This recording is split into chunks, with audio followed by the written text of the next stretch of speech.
Sem Tabu Podcast.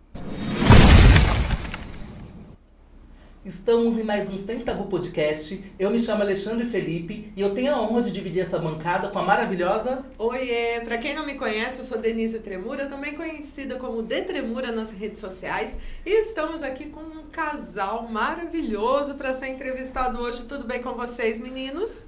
Tudo bem, tudo certo. Tudo bem. É um prazer estar aqui com vocês. Pra Tô quem, me não sentindo acolhido. pra quem não conhece vocês, geralmente a gente pergunta pra pessoa falar de você, falar da própria pessoa, né? Então vamos fazer diferente. Ô Gil, quem que é o Éder? Vamos saber assim, para pessoas que não conhecem, O Éder como que você falaria dele? É o meu marido, o amor da minha vida. Gente. Pra mim ele é vida, né? Que é o apelido carinhoso que a gente sempre se chama. É um taurino que gosta muito de comer. É muito justo, né? Que é filho de Xangô. É muito amoroso, tem um coração muito grande, apesar de ser sério. E, enfim, é um grande pai, um grande marido. Nossa, ele vai quebrar minha fama de mal que eu tenho fora. Vai ter lua de mel depois, né? Ele quer alguma coisa, Vai quebrar né? minha fama de mal, né? As pessoas vão falar propaganda enganosa. Pode ser assim. Eu sou bravo. E Éder, quem que é o Gil? Pra quem não conhece, como se apresentaria ele? O Gil é meu marido, estamos há 3 anos juntos. Essa doçura aí é o ser mais paciente do mundo, que é casado comigo. Eu sei que requer um pouquinho de paciência. Mas essa pessoa fantástica, uma pessoa ligada às artes, uma pessoa que tem uma sensibilidade ímpar, é o pai dos meus filhos, né? Esse cara é demais. Nós vamos sair daqui mal apaixonados, né? Já tô. E assim, a pauta assim, que a gente pensou em convidar vocês, porque vocês são pais homoafetivos, né? Vocês Sim. adotaram 3 crianças, assim, ainda mais no mundo de hoje, adotar 3 crianças. Mas antes, acho que seria interessante eles falarem como que eles se conheceram, né? Pra chegar nas crianças, assim, como que foi, assim? Primeiro, como que vocês se descobriram LGBTs, gays, assim? Sempre foi... Foi tranquilo na família? Como que foi? Não, no meu caso não foi. Foi um pouco difícil, assim. A maior dificuldade, no meu entender, quando você se reconhece homossexual, é você próprio se assumir homossexual, né? Então, a partir do momento que você não consegue reconhecer que você é isso e não tem problema nenhum em ser isso, é muito difícil, é muito doloroso, né? Mas a família é um processo, as pessoas têm um processo, porque as pessoas criam expectativas sobre o outro, né? Então, só que assim, eu já era independente, eu não dependia dos meus pais quando eu me assumi, eu já tinha 17 para 18 anos. Então, assim, foi um processo até não tão doloroso quanto a família, mas a sociedade é cruel, sim, com os homossexuais.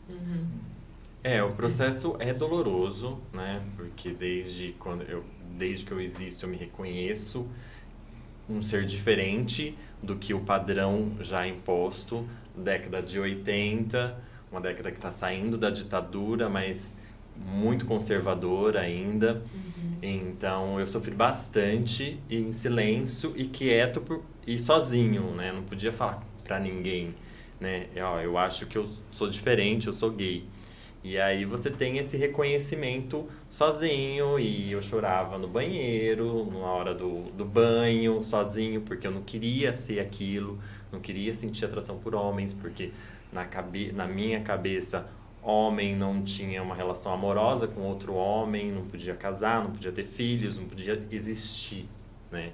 Então é uma descoberta dolorosa que você traz feridas até hoje, né? Depois que você se reconhece, sai do armário, tudo, mas ainda você carrega feridas na sua personalidade, características na sua personalidade, que se não fosse isso, você teria menos limitações, digamos assim. Você acha que se a sociedade fosse um pouco mais acolhedora, você teria sofrido menos nesse processo? Sem Com dúvida. certeza, eu seria outra pessoa hoje. Eu seria muito mais desenvolto, eu teria muito mais coragem de falar, de existir. Eu seria outra pessoa, com certeza.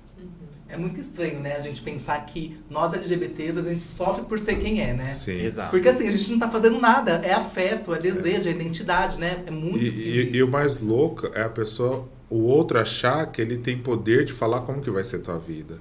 que você deve fazer isso, deve se portar assim, deve se vestir assim, ser hétero, ser cis, ser trans. As pessoas querem interferir no livre-arbítrio do outro diretamente, porque ela gera uma expectativa dela e ela não consegue conviver se aquilo for diferente. E isso daí acaba sendo uma violência muito grande com nós homossexuais. Hoje em dia, a gente tem que lutar de várias formas, né? Já em 2 ocasiões que eu me peguei alguém falando da aparência do outro. E aí eu falei pra pessoa, o corpo do outro não tem desrespeito a mim, né?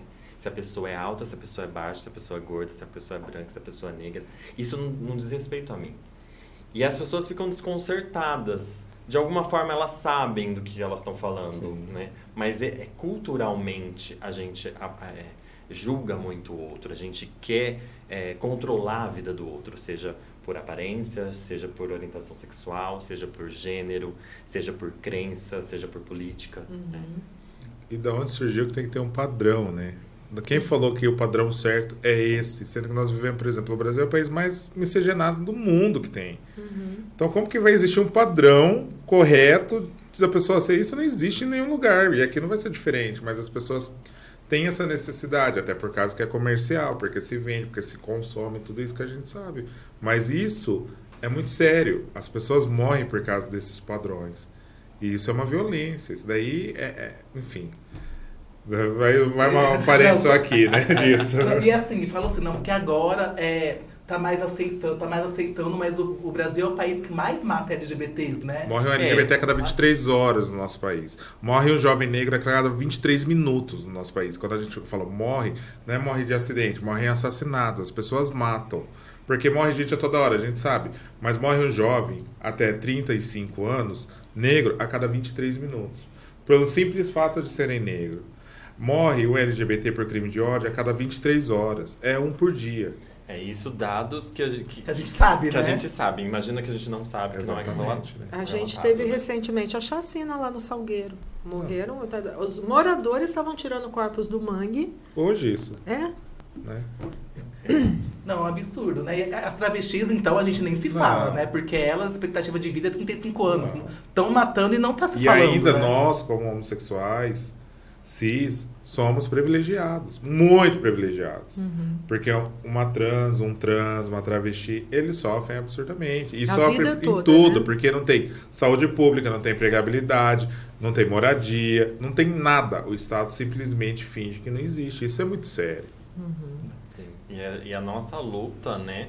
E eu acho que a luta de todo LGBTIQ+, deve ser para a visibilidade das pessoas que estão mais à margem, né? Sim. Que essas são as siglas T, I, A... E mais, né? E mais. Tá. E mais. E é interessante isso, né? Na história LGBTIQ+, que a gente evoluiu, né? Desculpa.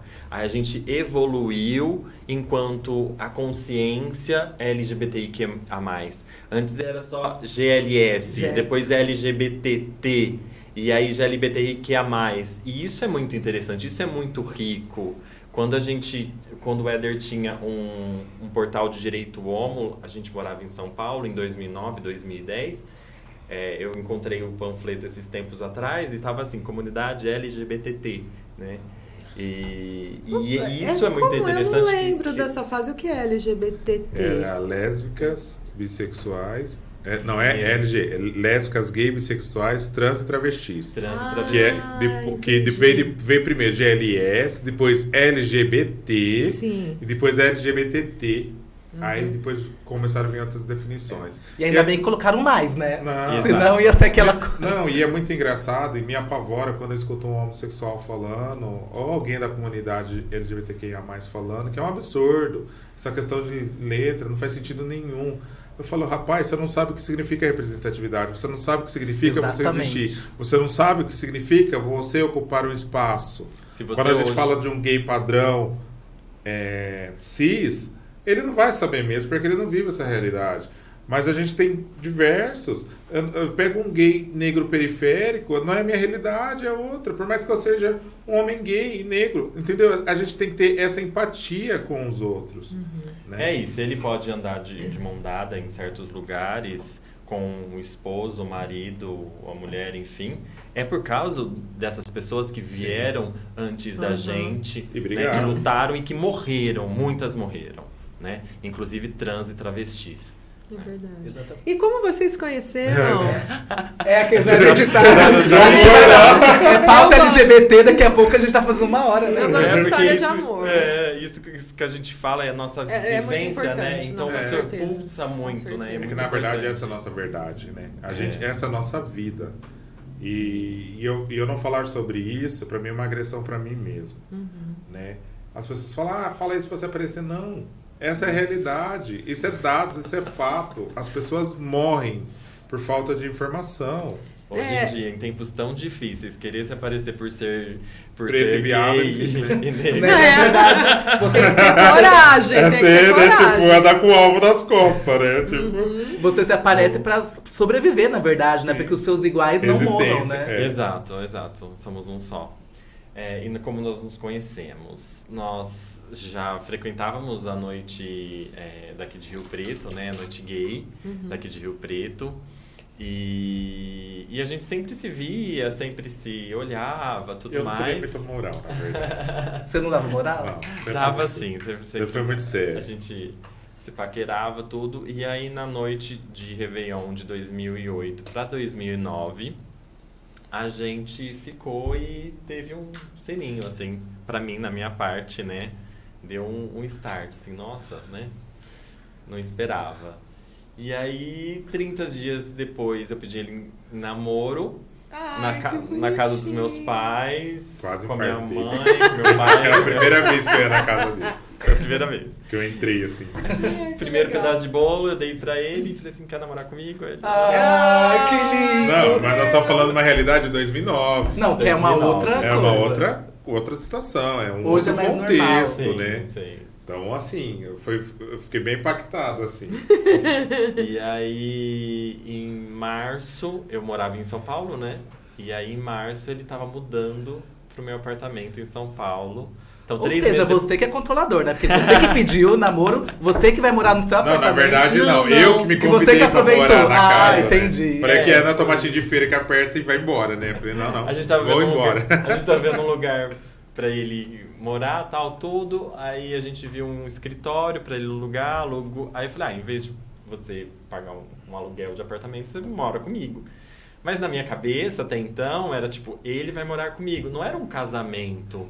E aí, até se ajustar essas expectativas, que as expectativas dele era de casamento, a minha não era. Então, até ajustar isso, foram muitas brigas, foram muitas discussões, foram muitas questões aí.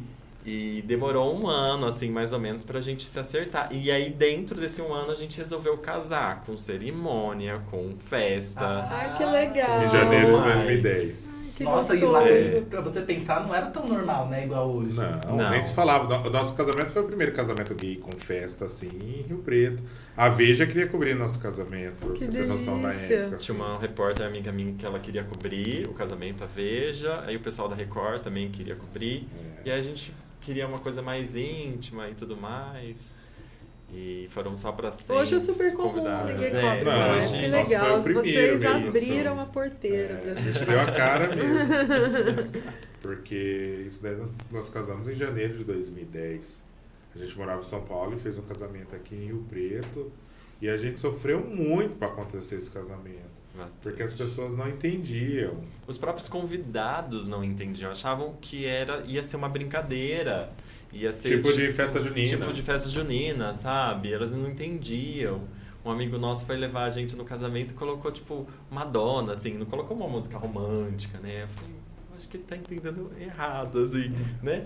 E aí a cerimônia foi toda romântica, teve declaração minha, declaração do Éder, nossos pais que fizeram a cerimônia, com o mestre de cerimônia e tudo Legal, mais. Então foi a bênção da família sobre nós. A- Porque As Nossa, famílias que de vocês maravilhoso sempre isso. sempre aceitaram um ao outro, Sim. sempre gostaram do Sim, outro. nunca tivemos mais Sim, problemas, sim, não, sim, sempre. sim. Aham. Então, assim, a gente sempre foi Vanguardista. vanguardista, vamos colocar assim, né? É. E isso não é uma coisa tipo pensada, porque hoje hoje ser ativista tá em voga, né? A gente, naquele momento, a gente queria curtir Foi o um nosso fluxo amor, natural. a gente entendia o que era ser ativista, mas a gente queria viver aquilo, né? E concretizar aquilo. Então foi muito importante para nós. A gente não tinha R$1 no bolso, ao mesmo tempo a gente conseguiu fazer um casamento, mas que deu uma dimensão maior para o nosso relacionamento. Depois do casamento, o nosso relacionamento deu sabe, ficou maior, assim, o nosso amor ficou um pouco maior. Foi muito Vocês importante. tiveram uma bênção mesmo ali. Isso, naquele foi uma momento,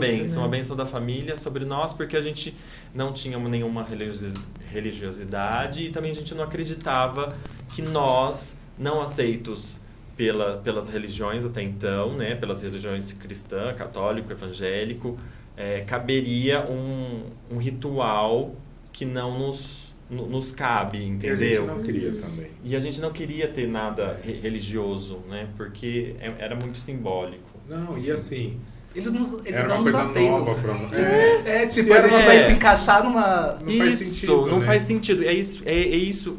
Eu acho que a grande pegada nossa é que nós temos a consciência que nós somos 2 homens gays, interracial, família por adoção, nossos filhos são por adoção, e a gente tem a consciência disso, que nós não somos aceitos pela sociedade, por mais que nós somos admirados pela sociedade, nós não somos aceitos. E nós temos a consciência que nós não queremos viver uma vida como heterossexual, porque nós não somos enquadrados. Nossa né? família não é uma família Então, heterossexual. se tivéssemos numa roda hoje em dia com algumas pessoas que nós não conhecêssemos, eles não iam perguntar como a gente se relaciona. Ia poder falar do relacionamento de cada um lá da roda, mas nós ficaríamos invisíveis, né? Então, é isso que acontece. Hoje em dia, as pessoas aceitam gays porque é errado ser preconceituoso. Né? Mas, na verdade... Aceita entre aspas, né? Porque Aceita tem entre pessoas que aspas. legitimaram aí, o negócio ficou pior. A gente vê que, na verdade, né? Agora a gente vai falar, vocês vão falar, tá? O nosso presidente fala muito bem, né? Tipo assim, que não aceita, porque ele é totalmente LGBT-fóbico e foi eleito pela sociedade. Ou seja, É um reflexo social. é o reflexo social. Então, na verdade, essas pessoas que dão tapinha na nossa cara, na verdade, é aquele que coloca as pessoas pra nos matar, né? É a Exato. mesma aquela questão, né? A pessoa que vota numa pessoa dessa, que é contra a existência da minha família, não tem por que eu ter relação com essa pessoa. Isso é fato natural. Porque nós... Não estou falando que é certo, errado, enfim, apesar de eu achar um desserviço, mas a pessoa vota o que ela quer, o voto independente, Democracia, secreto, né? enfim. Mas não condiz com a realidade da minha vida, não condiz com a realidade da minha família. Você vota numa pessoa que manda exterminar pessoas como eu, e como você quer conviver comigo? É incongruente pra mim, né? Isso daí não faz sentido. É uma questão até de segurança, de sobrevivência. Exatamente. Sim. E aí é interessante que muitas pessoas não aceitam casamento gay, mas aceitam gays adotarem. Né? E por que isso? Por que eles aceitam a gente adotar? Porque nós vamos adotar aquelas crianças que estão no abrigo, estão Acho à que eu ia margem. perguntar. As crianças que estão à margem, que o Estado e a sociedade, né, colocou lá indiretamente, que é responsável, aí eles podem resgatar essas crianças, porque eu já ouvi pessoas falando que nós resgatamos nossos filhos. Não, a gente só quer ter uma família e ter filhos. Sim. E aí a gente pode tirar essas crianças do abrigo e trazer para nossas casas para ajudar esse sistema a continuar como está, né? Então é muito interessante isso, porque a admiração também muitas vezes vem desse lado. Olha, eles são caridosos, né? Então eles são Adoção não é gays, mas caridosos. A adoção né? não é caridade. A caridade é você pegar uma cesta básica, você entregar em qualquer lugar aí, ou doar para qualquer pessoa. Isso é uma caridade. Né? Mas adotar não é uma caridade. Sabe uma coisa Vai que eu muito tenho, além. eu tenho raiva? Quando alguém vai no programa de televisão e fala assim, quantos filhos você tem? Eu tenho 2 legítimos e um adotado. Nossa, Filho é filho. dá vontade de bater, fala, você tá fazendo diferença, disfarça pelo menos, né? Tá fazendo diferença, porque eu sou adotado, Eu né? também. Você também é adotado? Então, Então, sabe, filhos como, por como adoção. assim, tipo, filho é filho? Agora, quando faz isso, fala, E é pra mim já não exatamente sabe, é como se a isso. pessoa quisesse um parabéns, né? Nossa, como que você é boa, né? Você adotou. Filho é filho, né? Dependente da origem. Se Independente da biológico, origem. adotado. Mas nós, pais por adoção, temos que ter a consciência que filho por adoção tem a sua história anterior e que tem que ser respeitada, tem as suas relações com a rejeição, que nós devemos entender e trabalhar isso, né? Então, tipo, é igual filho por adoção e filho biológico? Não, não é igual. O amor é o mesmo, né? Ser pai é o mesmo. Ele vai ser filho, eu vou ser pai, mas é diferente nessa questão. Eu sei da origem do meu filho biológico. Ele tem uma história Ele antes, tem uma história, né? mas o filho por adoção tem uma história antes, tem uma família biológica antes, que deve ser respeitada e deve trazer na sua família por adoção, né? E como que surgiu o desejo de adotar Isso. entre vocês? Vocês sempre quiseram? Como começaram a conversar sobre isso e como evoluiu para a adoção em si? Desde sempre. assim. Desde sempre. Desde que a gente nós nos conhecemos, a gente já queria ter filhos por adoção. Eu nunca me vi tendo filho biológico, né? Hoje em dia tem recursos para isso, mas eu nunca Mas me na vi. época também já tinha. Não, mas não. Ninguém viu Mas criança, né? que a Mas gente não tá- era velhos, né? 72 anos que estavam falando aqui, né? Porque eu não era tão acessível, né? Mas. E o Éder é filho por adoção, então ele sempre quis ter filho por adoção, e eu também. Então isso já estava dentro do combinado, né? Do nosso casamento, da nossa relação. E aí a gente foi construindo até a gente se estabilizar um pouco, né? Aí depois as crianças chegaram, desestabilizaram tudo.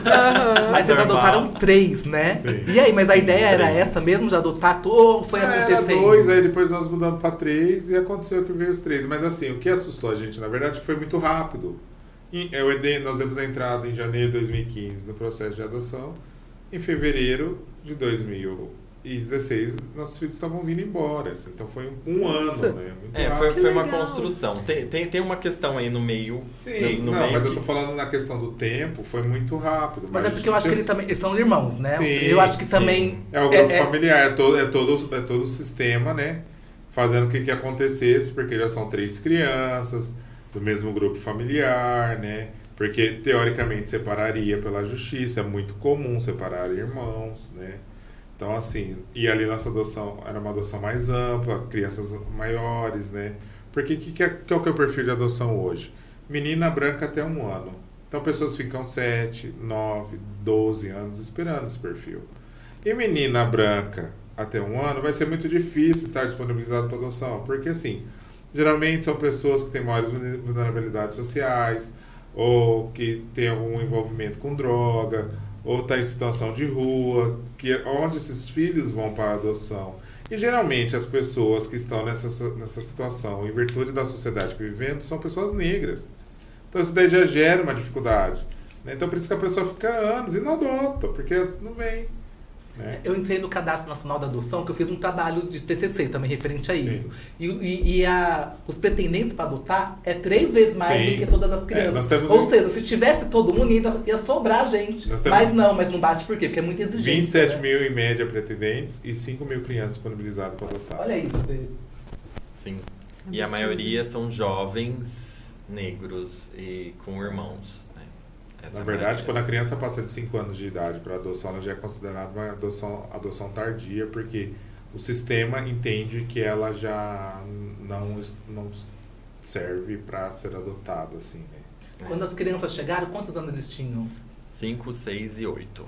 Nossa, já tinha uma história. E hoje? Hoje estão com 11, 12 e 13. Agora adolescência, ó, 6 sem Adolescência. ferrar. Aqueles bem legal, né? 3 adolescentes dentro de casa. 3 Vai ter que ter adolescentes. bastante paciência, né? Olha, ele deu risada que não deve ter muito, né?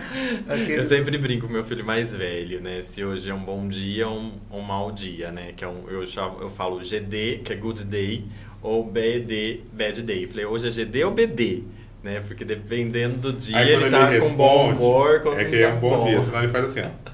Ele só faz careta. Mas ele já faz assim, você já sabe que não é um dia, deixa ele quieto, vamos estressar logo cedo. E como que foi a adaptação das crianças para 2 pais, né? Assim, teve algum... provavelmente ela sofre preconceito, né? Na escola, não sei. Eu Como- sei como lá, que é? eles não tinham nem pai nem É. mãe, eu acho que Mas foi sabe o um que que ganho, acontece? né? Eu acho que é uma construção muito da sociedade, né? Muito, enfim. É claro que eu acho que toda criança que está no abrigo, dependendo da instituição, criam-se expectativas. Então, se é um abrigo que não é que é mais progressista, então ele vai colocar na cabeça da criança, né, a ensinar, não colocar nada, né, enfim, a gente não coloca nada na cabeça de ninguém, mas vai ensinar para a criança as possibilidades de família que ela pode ter. E no nosso caso, por exemplo, era um abrigo fundamentalista religioso. Então, a questão das crianças, elas super nos acolheram, né, como pais. Mas o abrigo dificultou bastante esse acolhimento, entendeu? E aí são 2 pais e é referência deles. Então isso se tornou a referência deles. Então é a verdade deles, igual a verdade minha ser gay, branco, né, de família de classe média, igual a verdade do Éder ser gay, negro, enfim, é a verdade deles e isso se construiu. É claro que existe preconceitos da sociedade. E uma vez a minha filha recém-chegada, tipo 5 anos na creche, na creche não, acho que no primeiro ano, né, da escola. Na creche. Não, estava no primeiro ano da escola, eu acho. Com 6 anos, o menino falou assim, você tem 2 pais? Ela falou assim, eu tenho. Ninguém tem 2 pais. Ela falou, mas eu tenho. Ai, que linda! Eu sou especial. Então é isso, sabe? Tenho, ainda humilhou um mas amiguinho. eu tenho, sabe? Porque assim... O problema é seu, se ninguém tem, mas eu tenho. A questão do preconceito, a criança ela não tem preconceito. O preconceito é o adulto. Então as crianças não se incomodavam com meus filhos terem 2 pais. Mas às vezes uma professora incomodava, uma tia da escola lá se incomodava, a mãe de algum amigo incomodava. Mas as crianças em si não têm. Então meus filhos não tiveram essa dificuldade. A gente mora numa cidade pequena, isso ajuda bastante, porque a gente acaba convivendo, todo mundo conhece a gente. Uma rede de acolhimento, né? Uma rede de... E quando a gente fala por adoção, que é muito importante, que eu lembrei na hora que eu já estava falando e não posso deixar passar, a adoção ela acontece por ambas as partes. Os pais adotam e os filhos também adotam os pais. Não é só o pai que adota a criança também precisa adotar o pai. Para isso acontecer, ou os pais, ou as mães, enfim. Porque senão a adoção não acontece. Não é o adulto sobre o menor. Eles têm que também estar disponível. Né? Porque assim, se é difícil para nós adultos, imagina quando você trata de uma criança, você tira ela de um ambiente, coloca... Um casamento já é uma coisa difícil. Você pega 2 pessoas que não se conhecem para morar junto e quer que aquilo dê certo. De qualquer jeito, porque a sociedade falou que isso tem que funcionar. Não, é verdade. Eu falei com meus amigas essa semana, gente, casamento deu errado. Por que as pessoas insistem, né? Vai pegar 2, junta tudo. Mas na verdade são criações completamente diferentes, histórias completamente diferentes, junta e fala, não, vai ter que dar certo, porque tem que dar certo. Não, cara, não tem que dar certo. São pessoas completamente diferentes. E aí nós estamos falando de 2 pessoas capazes, adultas, com discernimento. E quando a gente tem criança, é a mesma situação. Então, assim, quem que falou que tem que dar certo? Então, é uma construção mesmo. E amor é uma construção, né? As pessoas romantizam muito essa questão do amor. Né? Eu olhei, me apaixonei e tal. Não necessariamente, é um processo de construção. Sim, né? filho biológico também, né? A mulher carrega 9 meses, na hora que olha, fala. Tanto que a gente veio N casos, depressão pós-parto, N história, mas é que ninguém fala sobre. Fala, porque tem a criança, a expectativa, né, do seu filho. Você cria aquela expectativa. Na adoção tem muito. Eu criei um perfil e quero que ele exista. Não, aí vai ser totalmente o contrário. E em filho biológico também tem essa questão da expectativa. E aí não é aquilo. E aí a gente tem que lidar com a frustração e conhecer. Então, a gente tem que ter... Para adotar, a gente tem que ter muito conhecimento sobre adoção. Muito, muito. Porque tirando todos os preconceitos, todas a romantização... E aí a gente tem que estar aberto também para conhecer e conhecer sobre filhos. Você também, né? Você Sim, precisa bastante. Se conhecer para poder adotar. Porque não é uma viagem que você vai ficar lá 30 dias, 60 dias, não gostou, voltei e fui embora. Filho, é pro resto da vida. Mas tem umas pessoas que devolvem as crianças, né? Infelizmente, Nossa, imagina a rejeição da criança perceber que, de certa forma... São traumas, né? São questões. Cada situação é uma situação que eu tô falando. Tem casos de devolução porque os pais não se veem capacitados. Tem casos de devoluções que os filhos não se adaptam à família. Porque o que eu tô falando, a adoção acontece dos 2 lados. Então é difícil a gente generalizar. Negligência do poder judiciário, negligência do abrigo, negligência a minha filha, da sociedade. Enfim. Falaram pra ela que nós éramos irmãos. Ela pensou que nós éramos irmãos. Eu sabia que ela ia ter 2 pais até o momento que a gente tava lá. Então, assim, né? Porque as pessoas não sabiam como falar isso. Tipo, você vai ter 2 pais. Ninguém conseguia falar isso pra uma criança. Como se fala assim, tipo, ele é um serial killer, ele vai te picar inteiro, sabe? É umas coisas que não tem nexo, que não faz sentido nenhum. E aí nós não estamos falando de um tempo muito atrás, nós adotamos em 2016. Sim. E como foi esse processo? Vocês começaram a frequentar o abrigo, conheceram as crianças, ou já apresentaram elas para vocês? Como que foi? Foi assim, a gente deu entrada em 2015, dia 23 de janeiro de 2015, porque a data que a gente casou em 2010, em 2014, enfim, já era uma data que a gente fazia comemoração, então a gente deu entrada em janeiro de 2015. E aí nisso a gente começou já a participar do grupo Rio Pretense de adoção. E ter muito conhecimento sobre isso, né? Relatos e tudo mais, ler, ver vídeos, documentários, filmes, tudo desse tema, estudar bastante sobre esse tema. E aí, em dezembro, a gente recebe ligação entre Natal e Ano Novo, falando que existe 3 crianças para adoção em Minas Gerais, né? E aí que a gente foi se conhecer. Eu achei até que era trote, era no recesso forense. Recesso. Pegaram meu nome no CNA e estão ligando pra fazer um trote. A mulher falou, na hora que acabar o recesso eu te ligo. Beleza, tipo, era 28 de dezembro. Isso que ela ficou meia hora do telefone pessoal dela, né, da assistente social lá de Minas Gerais, meia hora falando, conversando com a gente e tudo. E aí começou o processo de aproximação e a gente foi conhecer os nossos filhos dia 21 de janeiro de 2016. Exatamente quase. um ano depois. Um ano depois. Assim, não sei se vocês sabem. Vocês sabem como funciona, dando uma aulinha, né? Não, pode explicar. Como funciona o processo de adoção? É assim, quando você tem interesse em adotar, você procura a Vara da Infância e Juventude da comarca onde você reside, pega um formulário, nesse formulário você vai ter que preencher alguns dados e vai pedir algumas informações. Hoje é tudo online, eu acho, né? Hoje o processo é online, né? Mas é assim, você pode fazer o cadastro de via online. E aí você preenche esses requisitos e tal. Aí eles te encaminham para um curso preparatório para adoção, que vão mostrar tudo sobre adoção, você e outros casais, né? A situação, como que é, como que não é. Eles colocam a Bruna Surfistinha lá, pro cara assustar, falar, nossa, doutor, né? Aquele filme mais pesado, aquela situação. Para quem quiser desistir, já desiste ali, né? Tinha lista de filmes. Aí tem uma lista de filmes que você tem que assistir. Aí depois você vai para um estudo psicológico, né? Para ver se você tem condições psicológicas para adotar. E depois você vai para um estudo social, onde eles fazem uma visita na tua casa, tudo para ver toda a estrutura. E aí você é considerado apto para adoção. E aí teu nome é inserido, antigamente era CNA, hoje mudou o nome, a sigla, mas é muito próximo do CNA, Cadastro Nacional de Adoção, teu nome é inserido ali. E aí quem pode adotar? Qualquer pessoa acima de 18 anos pode adotar, né? Gay pode adotar, hétero pode adotar, solteiro, casado, viúvo, qualquer pessoa. A única exigência é que tenha, no mínimo, 16 anos de diferença entre o adotante e o adotado, via de regra, né? Óbvio, se eu estou falando, isso daí é uma adoção tradicional. Se eu estou falando numa questão de uma adoção por família extensa, que é aquela que o pai morre, a criança ficar órfã e a avó, uma tia vai adotar, eu não preciso cumprir, porque eu já tenho um vínculo afetivo, né? Essa idade de diferença que pede é para criar uma situação nova. Então, assim, depois disso você é inserido no Cadastro Nacional de Adoção, e aí onde tiver... Quando você faz o exame psicológico, voltando um pouquinho, ali fala o perfil de criança idealizado.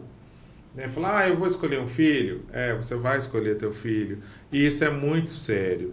Porque as pessoas falam, nossa, mas não é uma mercadoria. Tudo bem, não é questão de mercadoria. É questão do que você tem capacidade e disponibilidade de ser pai. Das suas limitações. Né? Porque tem também a opção de deficiência, né? Tem pessoas que não estão preparadas, assim, para ter uma criança com deficiência. Né? Qualquer tipo de deficiência, leve, Aparência grave, física moderada. também, enfim. Né? Tem gente preta que não tem condições de ter filho branco, tem gente branca que não tem condições de ter filho preto porque não quer e não se sentiria confortável, e isso daí podia reverberar na criança. Então, assim, tem todo esse cuidado. Então, por isso que é necessário, né? E mesmo assim, a gente sabe que já acontece, às vezes, casos de devoluções, situações que acabam não dando certo. Porque, então, você cria um perfil lá que você quer, Se aceita gêmeos, quantos irmãos, se acerta irmão, até que idade, como, tal. E só te interrompendo, e quando a gente foi preencher essa nossa ficha, a gente assim, achou um absurdo, né? Ter uma ficha dessa, não é uma mercadoria. Sim.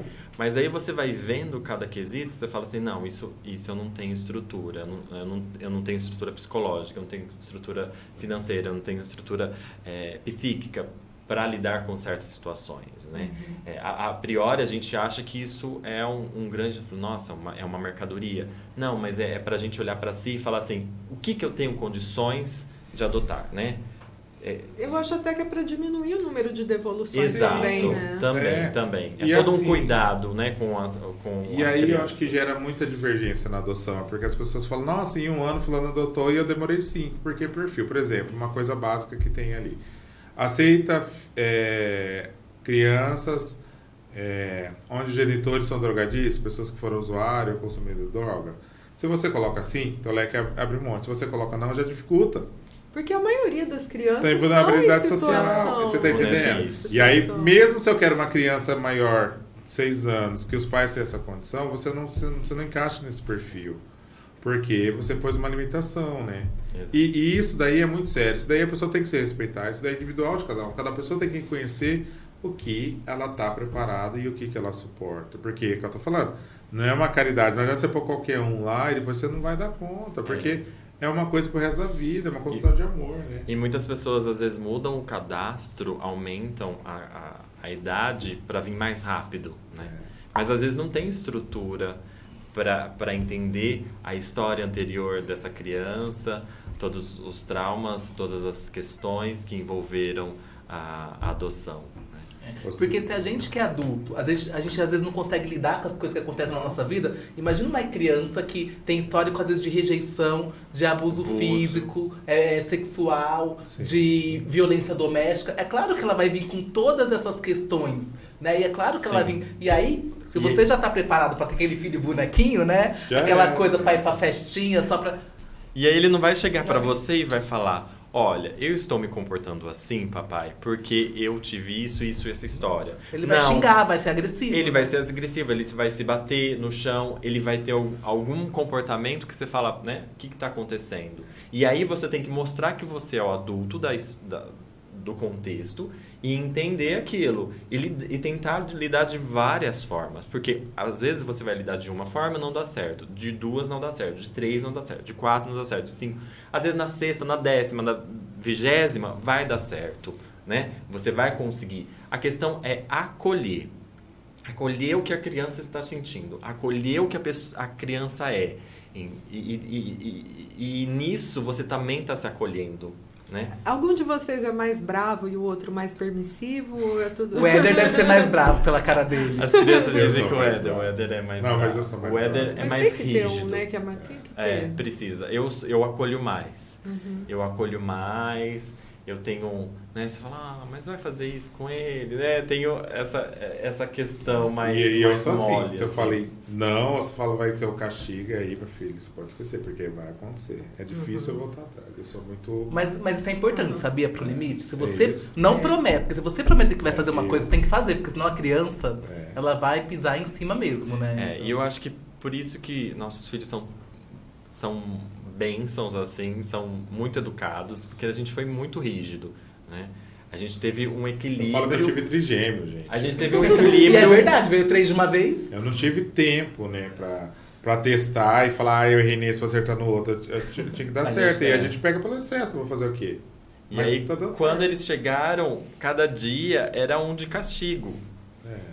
Era um de castigo. Você tendo que lidar com isso, lidar com criança que não sabia escrever e você tinha que ensinar e que não queria porque não sabia como que era e enfim. Eles foram todos para a escola? Todos. O Cauã é mais velho, chegou no 3º ano, o Eric chegou no 1º e a Entrou Bia primeiro aqui e a Bia chegou na creche. Né? O Cauã tinha dificuldades com a escrita, com a fala e tudo mais. Então, todos os dias era uma luta assim, diária para fazer ele recuperar o tempo que ele havia perdido. Assim. Ele fez fono 1 ano. Então, a Tentou evolução acompanhar. do Cauã é algo que Olha, o olho dele enche de lágrimas, gente. É uma história, Que né? lindo. É uma luta Eu mesmo. imagino. A evolução dele é algo que, tipo, eu acompanhei muito mais do que o Éder, porque todos os dias à tarde eu tava com ele fazendo tarefa. E eu lembro até hoje do dia que eu percebi que ele não sabia escrever. E aí ele não queria fazer a tarefa, porque ele não sabia escrever. E como você vai... E aí como você vai fazer ele entender que ele teria que aprender a escrever? E hoje a primeira vez que ele tirou 10, sabe, 9, e hoje ele só tira nota boa, e ele é muito esforçado, e ele é muito aguerrido, então é impressionante você ver, e isso equivale à minha existência aqui na Terra, é ver a evolução dos meus filhos. É ver a evolução dos meus filhos, é o que valeu aqui. Ai, Mas que nada. lindo, né? A Dê tá chorando também. Eu falo assim, que essa questão de educação é muito complexa, né? Eu falo que quando a gente tem filho, o filho não é nosso. O filho é um investimento social. O filho, ele tá aí pro mundo, né? Então a gente tem que tentar o máximo para que no dia de amanhã ele consiga trilhar um caminho correto, né? Independente das escolhas, independente do que ele fizer, mas ser pessoa que tenha consciência do que ele está fazendo, né? Porque hoje, no mercado de trabalho, independente se você chama a atenção de um funcionário, ele fez bico, acha ruim, vira as costas e vai embora, porque assim, faltou um pouco disso em Lidar com a casa. frustração, Não, né? as pessoas não sabem, né? E é engraçado que falando sobre paternidade e maternidade, você sempre se questiona se você está sendo um bom pai ou não, né? Você sempre tem dúvidas sobre aquilo. E aí quando você vê o teu filho adolescente e falando coisas que você fala, nossa, plantei essa sementinha, sabe? Consegui. Então são pequenas vitórias, apesar de cada dia você fala, nossa, será que eu acertei nisso? Será que eu fui muito rígido? Será que eu frouxei muito? Né? Será que eles estão sendo acolhidos? Será que tem algum trauma? E você fica questionando várias coisas. E aí você vê a evolução dele e vê que falou algumas coisas. Por exemplo, ele tá com o cabelo comprido. E aí o pai do Éder falou assim, e seu pai deixa o cabelo crescer? Ele falou assim pro meu sogro, o cabelo é meu e não tem nada a ver com isso. Então isso... Pá na cara. Então isso numa dimensão maior na sociedade, tipo, eu vou ser o que eu quiser, eu sou o que eu quiser. Eu acho que uma coisa que é importante a gente dizer, porque você é negro. Sim. E as crianças são negras. Sim. Como que é também lidar com essa educação? Elas são negras, é um outro contexto, né? Como que é? Como que vocês veem isso? É muito doido, né? Porque eu sou negro, de joelho branco, então todo mundo fala que eu pulei a cerca, que eles são minha cara, Que você adotou, na verdade, já era seu. já tem essa conversa, assim, né? Já Porque as ouvimos pessoas isso. não estão preparadas para entender o que é adoção, né? Se eu saio com meus filhos, ok, uma família negra surgiu, sai com as crianças sozinho, sem eu, todo mundo fala, são seus filhos, né? Vira todo um teatro, Esses né? dias Tipo, alguém encontrou eu, enfim, não vou falar a situação nada, encontrou eu e falou assim, achei que você trabalha lá na clínica Dr. Joel. Dr. Joel é meu pai, e a gente tem um escritório dentro de um conjunto comercial que trabalha meu pai, trabalha eu, trabalha o Éder, enfim, e outros profissionais. Aí ele falou assim, eu trabalho lá. Eu falei, é que eu vi você com as crianças, tão carinhoso. Eu falei, será que ele é psicólogo? Será que profissional que é ele, né? Para tratar as crianças com tanto carinho. Aí eu falei pra ela, falei assim, não imagina que eu sou pai, né? Só por eu ser branco e os meus filhos ser negros.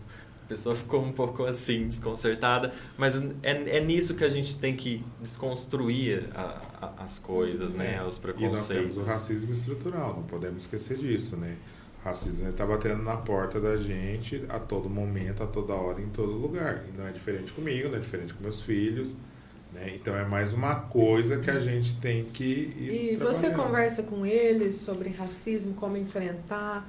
Não, o Manda Éder, eles ele já tacar foi fogo presi- nos racistas. O Éder já foi presidente, né, da comissão da OAB de diversidade sexual. Isso aí esse ano. Então, assim, ele os dois super engajados, filho. Eu acho que eles vão ser militantes, eles são militantes, essas crianças. Então, Não o é? Cauã, ele tem Meu filho já tem uma vocação já socialista. Ele quer ser advogado, enfim, e tem uma questão aí com direitos humanos bastante grande. Mas a gente conversa sempre, isso... chegou um momento que a gente teve que conversar. chegou um momento que eles já cresceram, né? Você não vai falar para uma criança de 5, 6 anos sobre racismo. Você vai mostrando ícones, né? Pessoas negras, destaque na sociedade, importantes da sociedade, tentando mudar os padrões que vê em desenhos, em filmes e tudo mais, em séries, né? E aí a gente teve que conversar, a gente teve que falar sobre racismo porque é inerente da nossa sociedade, né? A gente sofre racismo com familiares, né? Então, no começo, a questão da adoção, assim, eu sofri bastante porque eu não me sentia acolhido por muitas pessoas que eu sempre fui acolhido, né? E aí eu não senti que meus filhos eram acolhidos. A minha família em si já não era mais acolhida. E aí eu falei, gente, será que é por causa da adoção? Aí eu comecei a escrever, né, um blog Paisomo, criei o blog Paisomo para falar sobre isso e nos meus primeiros textos está bastante falando sobre a adoção, né, o preconceito da adoção. E na verdade nesse processo de entendimento e tudo mais, eu entendi que não era adoção, mas sim o racismo. Que aí eu tive que estudar sobre o racismo, mesmo tendo convivido com o Éder 7 anos, entender onde que eu era racista, em quais momentos eu era racista, e eu tô nesse processo, né, de desconstrução pessoal, de ser menos racista a cada dia e de não criar meus filhos nessa estrutura racista, por mais que eles convivam na escola, na sociedade, enfim, com familiares e tudo mais. Então, o racismo, ele é presente, a gente deixou de ter relações com pessoas por causa do racismo, né? E, enfim, a gente é bem restrito nas nossas relações pessoais porque isso é muito custoso para nós, né? Sofrer o racismo, sofrer homofobia ou piadas machistas, piadas homofóbicas, isso é muito custoso, é a nossa vida. Então a gente deixa de lado certos núcleos, certos amigos, certos familiares, porque a gente não quer passar por isso. A gente quer ter uma rede de proteção e um acolhimento, onde que a gente se acolhe, né? Então a gente não conseguiu o acolhimento da sociedade, de certos familiares, certos amigos, mas a gente tem hoje uma rede de acolhimento muito bacana, assim, bem restrita nesse sentido, porque o racismo ele te força mesmo ele te impede de ter certas relações, ele te impede de ser muitas coisas, que isso o Éder pode falar melhor do que eu. Mas essa experiência de eu entender o racismo... É porque você, enquanto branco, parece que foi um choque. Que você fala, nossa, mas isso existe? Porque Exato. quando a gente é preto e cresce, fala, mais um dia... Exatamente. E tipo, eu como branco, mesmo casado com o Éder há 7 anos, eu vi o racismo muito assim, nossa, mas como, né? Era muita indignação, era muita raiva, era uma coisa fora de mim. Agora, com os meus filhos, é algo que dói em mim. Né? E aí, nesse sentido, eu tive que procurar o que era racismo, e aí eu percebi que em muitos momentos eu fui racista com o Éder. Em algumas situações que acontecia, ele falou, a pessoa foi racista. Eu falava, não, é coisa da sua cabeça. E quando você fala para um negro que está falando, estou sofrendo racismo, é coisa da sua cabeça? É racismo. Né? E aí, quando... a gente só vai deixar de ser racista quando nós olharmos para nós sem pré-julgamento de moral, de é certo ou errado, quando a gente olhar para nós e falar assim, eu sou racista. Né? Eu sou homofóbico, eu sou machista, a gente tem que desconstruir. Eu tenho uma filha mulher, então eu tenho que desconstruir o machismo. E às vezes eu sou machista com ela. Entendeu? Porque a sociedade nos coloca, e é isso que a gente tem que ter consciência. Então eu quero ser menos racista, eu quero ser menos homofóbico, eu quero ser menos machista. Enfim, para tentar educar eles nesse sentido. Então aí, tipo, é uma novidade para mim que eu descobri há 30 e poucos anos. E aí vocês vivem diariamente isso. Eu nem imagino que dor é essa. Eu nem imagino que lacuna é essa. Porque vocês deixam de viver coisas. Eu vejo na personalidade do Éder que ele tem questões que é do racismo. Né? Na personalidade dele, e que se não fosse o racismo ele seria outra pessoa, né? Teria menos limitações e menos, né? Enfim, mesmo além que das a gente tem que oportunidades entrar numa zona de sociais segurança, né? A gente tem que entrar numa zona de segurança. Por exemplo, eu tenho filhos negros, eu falo, olha, quando você estiver andando numa loja qualquer e alguém começar a te seguir, não se assuste, tá? Porque Ai, que isso triste pra ter que nós é falar isso. normal. Ó, quando você for sair pra rua pra ir na padaria, não vai de qualquer jeito, porque é perigoso. Ah, não sai correndo em público aleatoriamente, dentro de shopping, dentro de qualquer loja, dentro de um supermercado, porque as pessoas vão te pegar. E essa é a nossa realidade. Agora querer criar meus filhos negros nem filhos brancos, não dá. Porque a referência minha não é essa, e essa não é verdade. E eu sei o que é. Há pouco eu tava dentro de uma loja num shopping, vendo esmalte pra minha filha. O cara começou a me seguir, achando que eu vou roubar um esmalte de R$3. Sim, foi uma situação até engraçada. Aí eu comecei a andar gôndola e mudava de gôndola. Aí eu comecei de propósito. Assim, Tipo, vou dar trabalho pra ele. Porque assim, o racismo estrutural é uma coisa tão louca que chega uma hora que nós negros começamos a pensar, falar, estou vendo racismo em tudo. Né? Porque é toda hora você batendo, apanhando, você fala, tô vendo racismo. Aí você começa a testar. E as coisas só vão piorando, né?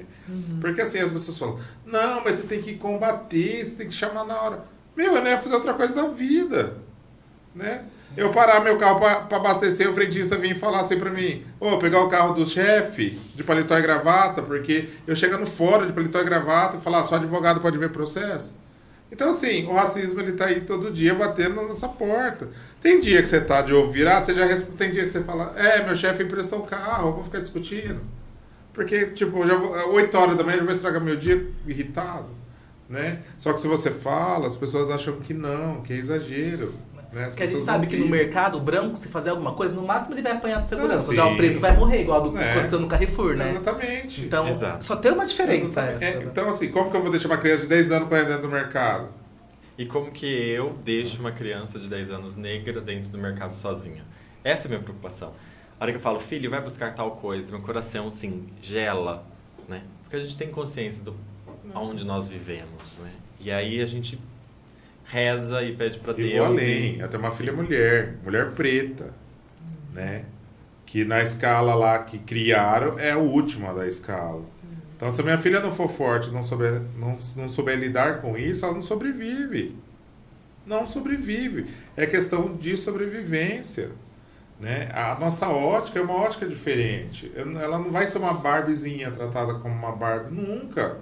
Né? Porque tem todo estigma. A mulher preta é forte, a mulher preta aguenta, a mulher preta é isso, né? Tem uma questão muito grande. Isso é uma violência para elas, né? Não, quando a gente fala do racismo, é a adultização da criança preta. 10 anos já pode trabalhar, entendeu? Ninguém fala isso para uma criança branca. De 10 anos. Né? De 10 anos. Então, assim, tem essa questão que é... Se a gente parar para pensar que nós somos o último país a abolir a escravidão, todo esse contexto tem um sentido social, mas isso é perigoso, isso tira a vida, isso causa morte, as pessoas morrem. Né? A gente sabe que a mulher preta, o homem preto, não é o que é paquerado na escola, ele não quer o desejado na escola, não é que ninguém quer ficar na escola. As pessoas dão risada. Então, mas hoje mudou. Caçamba que mudou. Porque o racismo, ele tá ali. E aí depois usa a supersexualização, né? Tanto pra mulher negra quanto pro homem também, né? Né? Então, assim, sempre produto, né? Então, assim... Sempre tá ligado a enfim, ser animal, né? Animalesco. Gente, não ser sabe. animal. Isso. E assim, os apelidos das pessoas negras sempre tá relacionado a um animal, né? Alguma coisa. E também a supersexualização das pessoas, um produto, nunca é humanizado, né? Enfim, é algo muito triste. É complicado. Assim. E posso falar, e você que é advogado, né? Porque o Éder é advogado, né? E você é arquiteto, né? Eu sou arquiteto. Eu acompanho vocês. Você acha que não? Aí tem a questão do racismo e da injúria racial, né? Eu acho que... eu vou falar uma coisa bem ignorante, posso? Eu tenho assim... Que colocaram injúria racial só pra poupar, porque na verdade tudo é racismo. Mas agora, semana passada, equipararam a injúria racial ao racismo. Com a mesma pena? Só que agora eles vão colocar difamação, né? Eles vão colocar uma outra coisa que não seja relacionada ao racismo. Né? Porque quem manda no mundo é a branquitude. A branquitude vai encontrar brechas, né? Encontraram brechas da injúria racial. Mano, que é pra racismo, proteger os brancos, né? Mas teve uma decisão que equiparou e aí foi votada, equipararam injúria racial ao racismo. Depois de anos, né? Mas equipararam. Vai entrar acho que agora em dezembro já começa a funcionar. Pelo menos. Que bom, tá vendo? Assim, falar com advogado, que pelo sabe menos- as coisas, né? Eu já tava indignado aqui, já ia pra rua e já assim, tá tudo certo. tô falando aqui, funcionar juridicamente. Eu não sei se na prática vai funcionar. Na prática não dá um né? jeitinho, infelizmente, né? Que nem fizeram com a escravidão. Juridicamente ela acabou, né? Mas se a mas- gente sair hoje aí fora, a gente sabe que ela não A acabou. maioria do nosso congresso, a maioria dos poderes executivos, quem manda são os homens brancos, héteros, cis, né? Então, as coisas vão demorar um pouco e a a gente mudar. vota neles, né? Ou seja, até tá tão Exato. impregnado na gente, né? Que a gente vê eles Mas como não é questão de representando. impregnação, não. É questão de representatividade. Não tem Você, um não, e líder. você não consegue, porque tipo, é um fator social, que é um fator econômico, que é, você para você ser candidato a algo, você precisa ter uma disponibilidade social, Isso. uma disponibilidade econômica. Dinheiro. né? O que manda na política Você é tem que dinheiro. Parar de trabalhar um pouco, você tem que fazer a sua... você tem que abrir mão de coisas para se candidatar a algo e ver se vale a pena. Entendeu? Aí a gente que já sofre racismo a vida inteira, você fala, vou dar minha cara ali pra quê? E também não tem essa estrutura. Você tem uma estrutura, uma vida estruturada, mas a maioria das pessoas pretas não tem. Não, né? mas tem não é como deixar estruturada pra não. Se eu parar de trabalhar, todo mundo passa aperto. Se eu parar de trabalhar, ele passa aperto. A gente é trabalhador Se também, eu né? parar pra ir numa campanha de qualquer coisa que for, é difícil, não é tão simples, é complexo. Então, nós não conseguimos representatividade por causa disso. Porque esses, como que chama, aquelas candidaturas que são vários, que me fugiu o nome agora. Coletivas fizeram muito sucesso e elegeram muita gente preta. Porque você conseguiu dividir ali, né? Porque representatividade. E eu sou o cara... caminho, né? E não se Coletivo. constroem, a branquitude não deixa construir uma candidatura preta, entendeu? Ela não deixa, porque ela quer se manter no poder, ela precisa se manter no poder.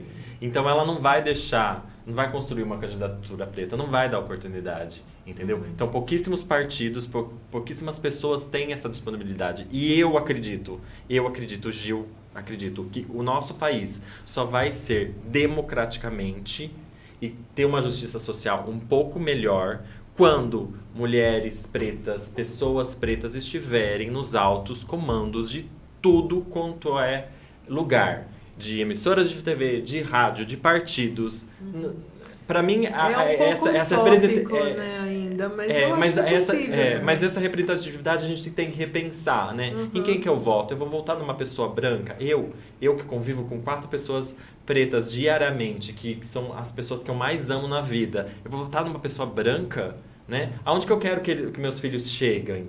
Entendeu? Então eu tenho que começar E votar numa pessoa preta consciente, né? Senão vai ser aquele holiday da vida Não, que vai lá sim. só pra passar a nossa vergonha. Aquele Vai fazer a presidente gente do passar conselho raiva. Com certeza, com certeza. Da Fundação Palmares. da Fundação Nossa. Agora Palmares. ele quer mudar aqui. pra Princesa Isabel, ele quer tirar o nome de Palmares, né?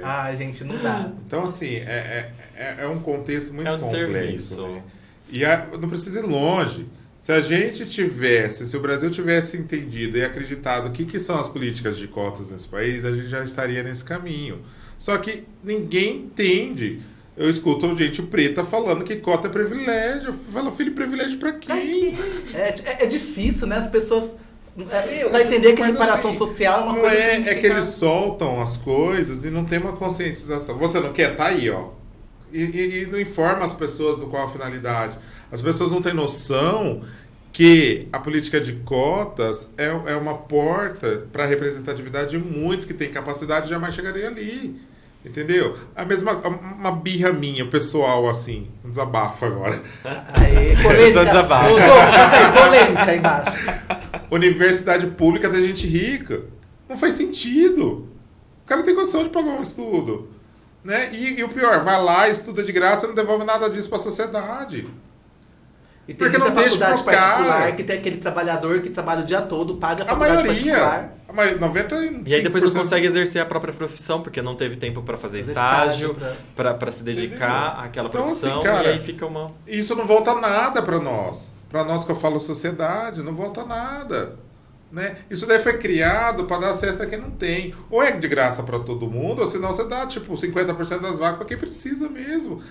Mas pobre vai se sentir mal, preto vai se... Não vai. Põe ele lá que a gente dá um jeito.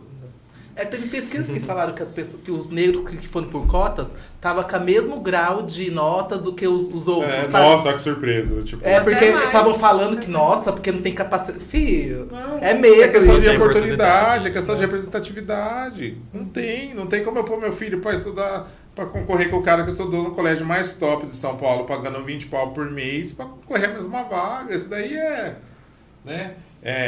Não tem nem que paridade, não tem nem como a gente falar em igualdade nesse sentido. Exato. Ó, o tempo tá acabando, mas a gente não pode deixar de falar, porque eles são famosos.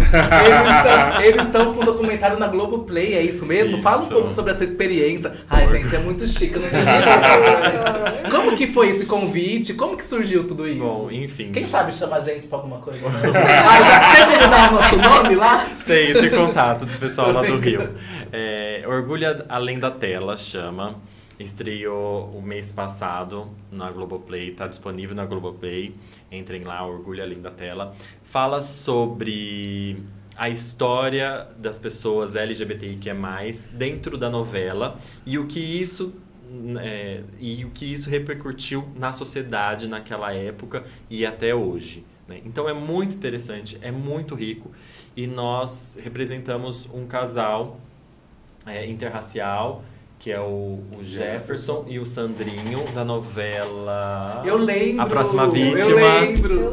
Era com André Marques. André Gonçalves. Tá vendo? André Gonçalves. E o... não lembro. E o... Tá vendo? Não lembro do Tá negro. vendo? Tá vendo? Olha, que tá a gente vendo? lembra? Racismo, ó, racismo. Mas Não, mas é verdade. E ele faleceu. Ele faleceu Ele também. faleceu? Ele faleceu. Olha, nem sei. Não fez exato. mais nada, né? Exato. Por isso que a gente não guarda também. E aí foi bem bacana participar. O convite veio através de pessoas que a gente conhece. Por ser uma família homoafetiva, eu participo da ABRAF, a Associação Brasileira de Famílias Homo-Transafetivas, que tem sede lá no Rio. E aí eu tenho conhecimento das pessoas e eles me mandaram alguns perfis, né? E a gente falou, eu acho que eu não tava com o Éder nessa época, mas, né, que a gente tinha 12 anos quando a novela passou pela primeira vez. Eu não lembro desse novela. Mas a gente se encaixa nesse perfil e aí a gente mandou vídeo e aí eles aprovaram e aí a gente foi gravar lá em São Paulo. A gente queria conhecer o Projac. Porque a princípio... Claro! Eu queria andar naquele carrinho lá, sabe? Aquele carrinho dando tchau. Eu sou mais fofa. Eles venderam que ia ser no Projac a primeira vez. E aí a gente descobriu que ia ser na Globo de São Paulo. Mas foi muito bacana, muito bacana. É muito rico o documentário. Vale a pena assistir o documentário. Então, como Vale que a chama o pena. documentário? Orgulho Além da Tela. Na Globoplay. Orgulho Então, Além ó, da gente, Tela. por favor, Orgulho Além da Tela, Fazendo merchan pra Globoplay. Globoplay. Tá? Mas depois a gente Não, pede. não é nem questão de merchan mesmo, assim, questão que a de- gente de vê como que história. a sociedade teoricamente evoluiu, até pelos personagens, as referências que Exato. traziam, né? Porque talvez quem tá chegando agora, quem nasceu de 2000 pra frente, não tem noção o que foi lá atrás, né? Não tem noção que Os nós perrengues. vivemos, né? Já chegando numa era de tecnologia, com tudo mais fácil, a informação tá na palma da mão, a gente não tinha isso não, né? Se você se reconhecia como gay, você achava que você mesmo se achava uma aberração, até você entender que era aquilo, né? Se você era de uma família, principalmente, se tivesse alguma religião envolvida, né? Então, assim, hoje, essa construção é importante, que vai te trazer uma visão do passado, né? E aí conta toda essa história e também tem a questão, ela tem uma crítica muito grande, né, sobre alguns personagens, alguns autores, assim. Então a Globo faz também uma autocrítica muito rica. Então é muito interessante assistir. Que legal, eu vou ver. E a gente relembra, a gente vai relembrando, sabe? Nossa, é verdade. Aí você começa a lembrar dos aconteceu isso. personagens. É Ai, muito aconteceu louco. essa polêmica, sabe? Aí trazem pessoas comuns que aquele personagem interferiu em alguma forma Eu na lembro que vida. mataram um casal lésbico, acho que na Vale Era a Tudo. Fernanda Montenegro. Também. E a- Não, Torre de Babel. Torre de Torre de Babel mataram a Isso. casal que era a Fernanda. Cristiana Torlone. Isso, tem essa Cristiana Torlone, história. E a lembro disso. Silvia Pfeiffer. Tem essa história Eu sou também. noveleiro, gente. Ah, é, tá vendo? A gente descobre aí. Eu tô passando vergonha. Eu falei André Marques Eu no lugar. sou noveleiro. A Fernanda Montenegro, eu tô ótimo. Começou a com novela ela. e as crianças já vão pra TV, assim, hoje eu falo, mas como? Vocês ficam assistindo TV? Deixa a gente aqui. Não, tá ótimo. E, gente, pra se é um casal LGBT que tá pensando em adotar, o que vocês falariam pra eles, assim? O que de toda a experiência de vocês, olha, eles estão vendo vocês agora, olha pra essa câmera aqui, ó. E o que vocês falariam pra eles, assim? Olha, eu vou falar a mesma coisa que a Fernanda Montenegro falou pra quem quer ser ator. Desista. Se não der, desista. E se não der, desista. Se você persistir, é porque você quer realmente. Porque você tem que conhecer muito a fundo. Eu acho que isso que é a primeira coisa, sabe? A gente tem que conhecer o que é adoção, verdadeiramente. A gente tem que estudar sobre isso e tudo mais. A hora que vai chegar as crianças aí, são outros perrengues. Mas pelo menos você já quebrou vários preconceitos. Porque constrói preconceitos na nossa sociedade muito grandes que a gente impede. E até a questão do racismo. Então, por isso que eu falo assim, desistam, porque às vezes eu sou branco e vou adotar uma criança negra e às vezes eu sou racista e não tenho essa consciência que eu sou racista. E aí eu vou criar uma criança negra dentro dos padrões racistas da sociedade, entendeu? Então eu vou fazer essa criança sofrer 3 vezes mais. Então a gente tem que ter consciência do que a gente é, conhecer muito a adoção. E aí a gente vai para adoção. E tá de coração aberto a conhecer nossos filhos. E o principal, assim, você ter consciência por que você quer adotar, né? Se é uma questão de querer mesmo, se é para superar um luto, se é para preencher um vazio, né? O porquê dessa adoção, se é uma coisa que faz sentido na tua vida mesmo, se cabe um filho, 2, 3, 5 na tua vida, né? E não tem problema nenhum a gente parar para olhar isso daí, porque, repito, a adoção não é caridade, você não está sendo caridoso com ninguém, não. Se você acha que é caridade, meu filho, faz uma cesta básica por mês, entrega aí onde você quiser, vai ser muito mais barato, vai dar muito menos cabelo branco para você, muito mais tranquilo. No caso do seu marido, né? Porque você já... Olha o preconceito agora de carecofobia. A gente é convidado para passar por isso. Não, né? Desculpa. Tô brincando, deixa eu saber. Mas é isso, cara. O porquê, assim, acho que é o mais importante nesse. E a partir disso, fazer tudo isso que o Gil falou. Né? Se inteirar, conhecer, não vai atrás de misticismo, tem tanta história, tanto conto da garrochinha. Porque fulano adulto, aconteceu criança. isso, porque ciclano aconteceu aquilo. Porque fulano adotou e o filho envolveu com droga. Mas biológico nenhum envolve com droga. Não, só os adotados envolvem com droga. Né? Então assim, então assim, não cai nesse lugar, porque dá uma estudada, tem muita matéria boa. Acho que vai ter nossos contatos aí, se você quiser, entre em contato com a gente. Sim, a gente vai colocar na descrição do vídeo, tá? Então a gente vai tem muita referência. A gente é bastante procurado, as pessoas querem sempre, saber. Do país inteiro, do nada, às vezes do Rio Grande do Sul, Amazonas, o povo perguntando as coisas pra gente sobre adoção, a gente até assusta, assim. Né? Mas assim, a gente... Não falo que eu respondo imediatamente, talvez eu demore um pouco. Porque... Não, mas aí me procura que eu... Mas o Gil mas eu respondo. Sou assistente dele que também. às vezes eu não consigo imediatamente por causa da correria. Mas... Agora que ele é global, meu bem, aí ó. Agora você tem que falar pro meu assistente pra marcar comigo. Assistente branco, porque o jogo virou. Porque eu sou desse. O protagonismo é dele. É isso aí. Não, é isso, gente. Mas... O podcast chama Sem Tabu Podcast. Pra vocês, tem alguma coisa que ainda é tabu? Nossa, cara. Do nada, assim. Você viu, né? Na veia. Nossa. O que é tabu pra mim? O que é tabu? Gente, eu me desconstruo Pra tanto mim, eu a acho... cada dia que... Pra mim, o tabu é na vivência, assim. Às vezes acontece alguma situação que eu me vejo e falo, cara, como que eu sou quadrado quanto a isso? Porque eu nunca parei pra pensar nisso. Se eu falar que eu não tenho tabu de nada, eu vou estar falando uma grande mentira. Porque talvez assim, de pronto, eu não sei. Mas deve ter alguma situação que eu vou falar e vou tentar entender o porquê dessa situação. Não sei, tipo... Agora adolescência, né? Namorado dos meus filhos em casa. Não sei se vai ser tabu. Meu bem. Vai lá, pega nunca passei por isso. Vai lá, pega a cerveja lá, vou dormir aqui. Não sei. Vamos ver se você for desconstruído assim, né? Vamos ver. Na verdade, a pessoa vai ser desconstruída. Né? Ou destruída, né? Dependendo, né, do que... Porque falando disso, a pessoa aqui, porque a gente cria nossos filhos quando eles se relacionarem com alguém. Não os meninos quando você tiver uma namorada. A gente fala quando você tiver uma namorada ou namorada. E minha filha fala, a gente fala quando você tiver um namorado ou uma namorada, né? Então a gente fala pessoa, porque alguém. Então, quando você tiver alguém, gostar de alguém, a gente não usa gênero, né? E as Que pessoas legal ficam um pouco isso. assustadas, assim. Que legal. Então, por isso que eu já vou explicar porque pessoa, o povo falou, nossa, porque é uma pessoa, né? Tipo, né? Por causa disso. Mas isso daí é a nossa realidade, isso daí funciona pra nós, e ok. Mas a nova geração, eles são meio desconstruídos já não ligam tanto. Eu acho que a maioria deles vai ser meio bissexual, porque eles já não têm essa Graças a Deus. necessidade que a apego, gente tem não de exato. definir, porque o gay, você é gay, é só gay, você não quer nem saber de mulher. Exato. O hétero é só hétero, não quer nem saber de homem. Eu vejo essa nova geração como. Não, ok. Até a geração da minha sobrinha, que tem 20 e poucos anos, 18, Sim, 19 anos, sim. eles são muito Não, desapegados. eles ficam ofendidíssimos. Você fala, você é gay? Falando, o quê? Não por causa da homofobia. Você tá me rotulando?